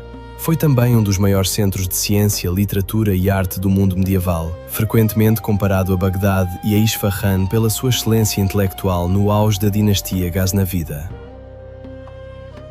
O legado dessa era sobrevive nos monumentos mais icónicos de Ghazni, os dois minaretes Ghaznavidas, um par de estruturas imponentes cobertas inteiramente de tijolo cozido, cujas superfícies estão esculpidas com intrincados padrões geométricos e inscrições cúficas a negrito, formando obras-primas do design islâmico, que resistiram quase 1000 anos de vento e poeira e convulsão política. Acima da cidade ergue-se a Cidadela de Ghazni, uma enorme fortaleza de terra construída num alto morro, as suas paredes de tijolo de barro desgastadas pela passagem do tempo, carregando as cicatrizes de milhares de anos de guerra e paz. Hoje, Ghazni parece mais quieta, a sua grandiosidade antiga erodida por séculos de conflito e erosão. No entanto, os minaretes e fortalezas e ruínas espalhados pelas suas planícies permanecem como ecos poderosos de uma cidade que foi outrora o centro intelectual e político de grande parte do mundo conhecido. Estendendo-se por quase 300 quilómetros pelo extremo nordeste do Afeganistão, o corredor do Wakhan parece um vestígio de um tempo anterior às fronteiras, um lugar onde a geografia preservou culturas e paisagens e vida selvagem que desapareceram em quase todo o resto da Terra. Rodeado pelo Hindu Kush, os Pamires e as cordilheiras do Karakoram, permanece uma das regiões mais isoladas do planeta. As altas montanhas aqui são lar de uma das espécies mais icónicas do Wakhan, o carneiro de Marco Polo, conhecido pelos seus espetaculares chifres em espiral que podem atingir até 1,5 metro de comprimento. Um animal tão emblemático da Cordilheira do Pamir como qualquer marco geográfico. A vida em Wakhan é moldada inteiramente pela altitude e pelo ritmo das estações medidas no avanço e recuo da neve. Nos vales mais baixos vivem os Waqi, comunidades muçulmanas que cultivam estreitas faixas de terra arável e criam iaque ao longo das planícies alimentadas pelos rios. As suas aldeias são pequenas, silenciosas e ancoradas aos ritmos da vida de montanha, de formas que mudaram relativamente pouco ao longo dos séculos. Muito acima deles, no vasto planalto do pequeno Pamir, vivem os nómadas kirguizes, uma comunidade de apenas cerca de 1.200 pessoas que habitam iurtas de feltro branco, espalhadas por planícies de alta altitude, a mais de 4.000 metros acima do nível do mar, suportando invernos que se estendem por até 8 meses e que seriam considerados extremos por quase qualquer outro padrão de existência humana. No corredor do Wahan, a civilização afina-se, o silêncio expande-se e as montanhas mantêm a sua vigília antiga sobre o mundo que o tempo, em qualquer sentido significativo, simplesmente esqueceu de tocar. Acima do Wahan, o Monte Noshak eleva-se a 7.492 metros, o pico mais alto do Afeganistão e o símbolo último da majestade e do desafio do Hindu Kush. O seu cume está envolto em neve permanente. Os seus flancos são dominados por cristas afiadas como navalhas, crevasses profundas e glaciares azuis cintilantes. Os picos que rodeiam Noshak formam o que os alpinistas descrevem como um mar de montanhas brancas, um horizonte interminável de cumes gelados que se estende pelo Paquistão e pelos Pamires. Aqui o ar fica rarefeito, o céu torna-se num tom mais escuro e quase elétrico de azul, e a luz torna-se cristalina de uma forma encontrada apenas no topo do mundo. Apenas um pequeno número de equipas de alpinismo internacionais alguma vez se ergueu no cume de Noshak, tornando-o um dos picos de grande altitude menos escalados em todo o continente. Uma montanha que permanece, no sentido mais literal possível, quase inteiramente intocada. Aninhada nas regiões orientais, Nuristan, cujo nome significa Terra da Luz, é uma província onde montanhas florestadas e íngremes mergulham em vales profundos, criando uma paisagem que há muito esteve isolada do mundo exterior. Durante séculos, Nuristan permaneceu em grande parte intocada, preservando culturas e línguas e tradições únicas distintas do resto do Afeganistão. Comunidades cuja resistência histórica ao domínio exterior produziu uma tradição arquitetónica e artística de originalidade excepcional, incluindo intrincadas esculturas em madeira de uma qualidade que não se encontra em nenhum outro lugar do país. A província é conhecida pelo seu terreno acidentado, pelos seus picos irregulares, pelos seus rios em cascata e pelos seus vales tão estreitos que a luz solar alcança o fundo do vale apenas em breves flashes ao meio-dia. Este isolamento fomentou uma população ferozmente independente, cujas tradições e cerimónias e estilos arquitetónicos falam de um mundo genuinamente à parte. Um mundo que manteve a sua distância da corrente principal da história afegã durante tanto tempo que se desenvolveu em algo categoricamente seu.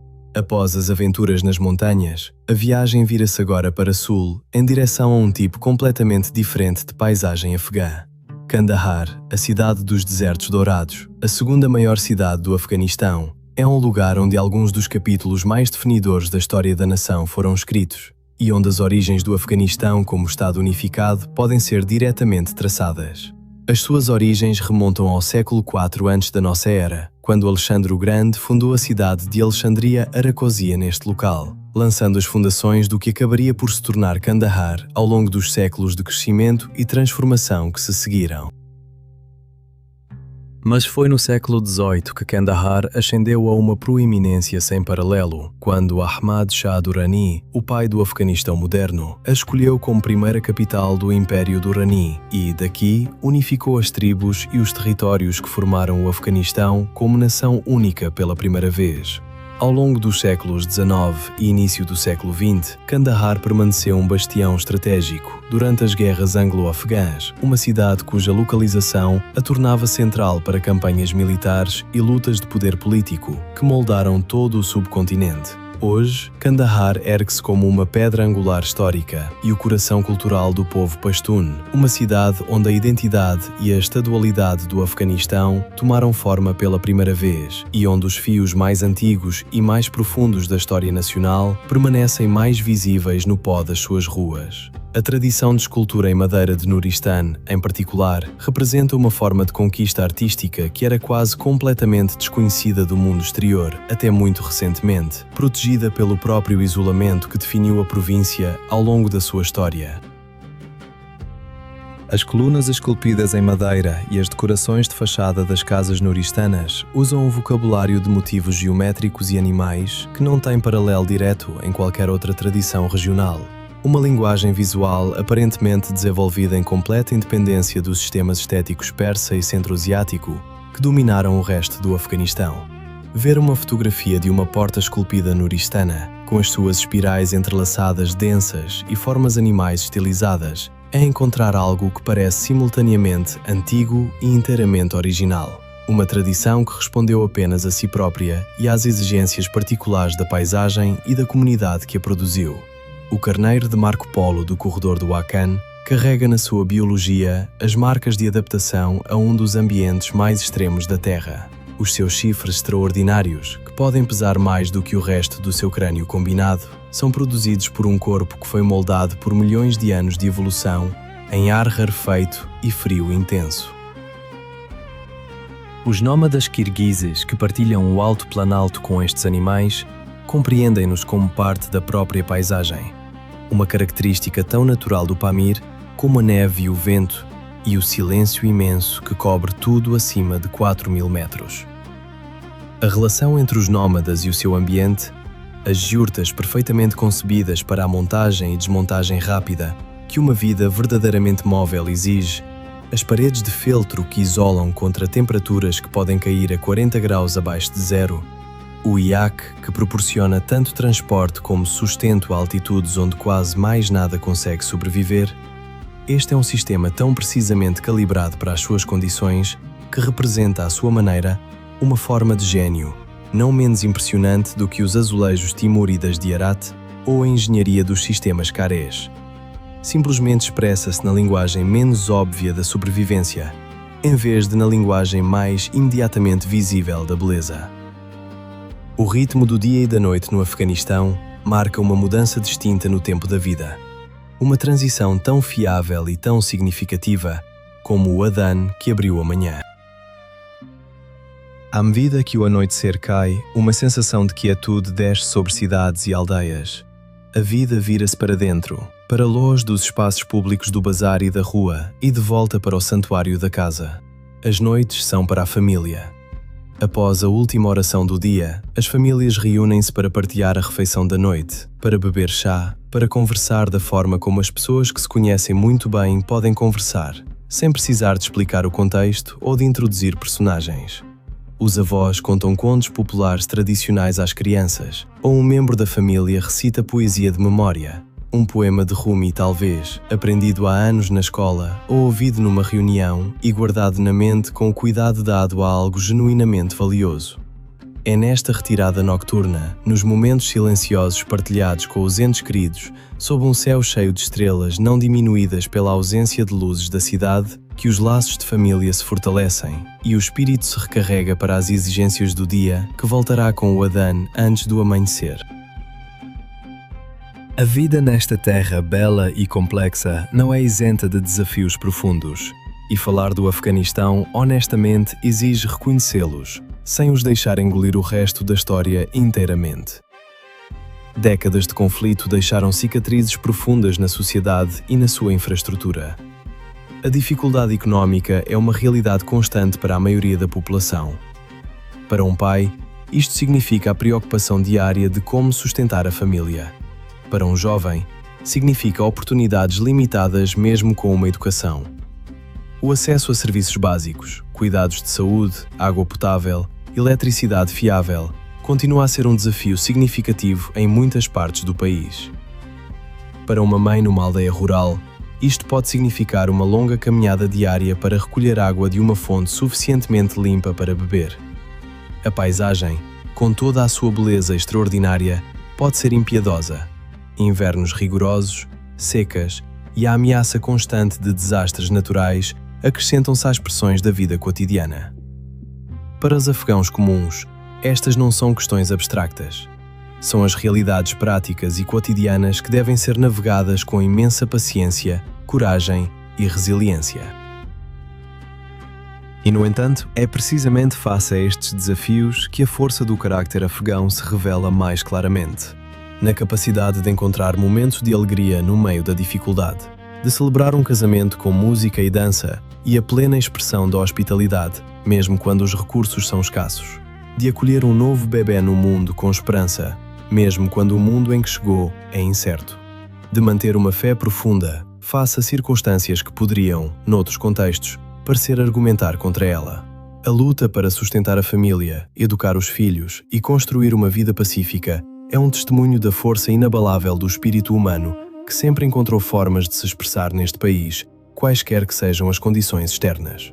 O Afeganistão não precisa que ninguém o pinte com cores cor-de-rosa, porque a realidade aqui é suficientemente avassaladora nos seus próprios termos. No meio das ruínas e do pó do tempo, a vida ainda brota com força.